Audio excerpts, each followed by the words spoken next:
In this video, we'll learn about the common kettlebell mistakes. So far, we have already discussed how the kettlebell training is effective in building strength and power.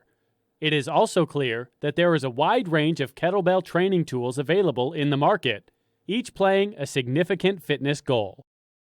For instance, the kettlebell swing plays an important role in boosting the body's endurance while also strengthening the posterior chain.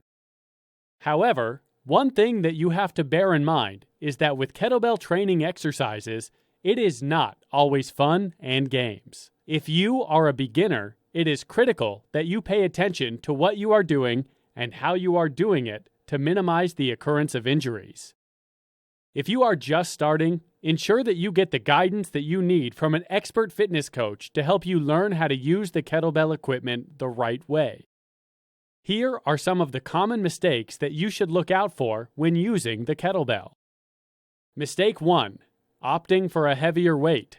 When starting, it is very easy for one to get caught up with so much excitement and the temptation to push yourself too hard. Yes, the challenge is good, but you have to do it gradually so that the body is not in shock.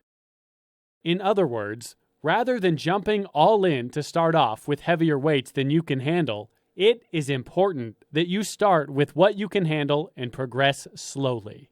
When you add more weight than you can handle, you will only restrict in an improper form and increase the risk of having an injury.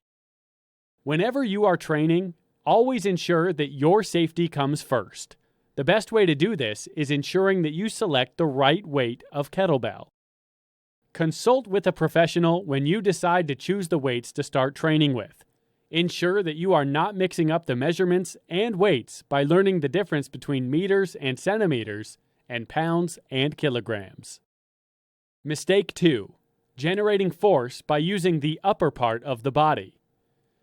As mentioned earlier, the kettlebell exercises often utilize movements of the whole body.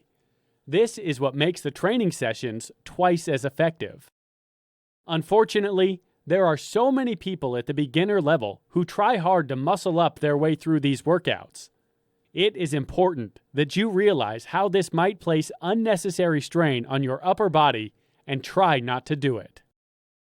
Mistake 3. Swinging the kettlebell too fast. One important thing you have to understand is that when you swing the kettlebell too fast, you risk losing control and pulling your muscles, something that could result in serious injuries. While it is often exciting to swing the kettlebell with so much force after a very long day, there is a chance that this might do more harm than good to your form. Mistake 4. Focusing on quantity. As a beginner, there is a high chance that you will be tempted to go overboard and push yourself too hard. If your trainer recommends that you start with 10 reps, going higher than this cannot be a good idea. Trust me, finishing 20 reps with bad form is even worse than never picking up a kettlebell, simply because you are employing the wrong kind of technique. It is essential that you perform each kettlebell exercise as it is required, so that you avoid the adverse effects that might cause injury. Adhere to guidelines before you can even attempt to perform any exercise at all.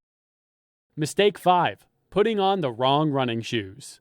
Like I mentioned earlier, the good thing is that you do not have to wear a special kind of shoe to do this exercise. However, this does not mean that you can wear a shoe that places you at a risk of injury. While it is tempting to wear a shoe with a very thick sole, you have to understand that this might hinder your movements while working out.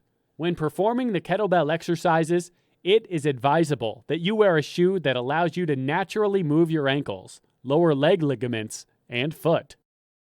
Thick running shoes do not only cushion the heels, but also tend to raise the foot off the ground, causing your grip on the floor to be destabilized.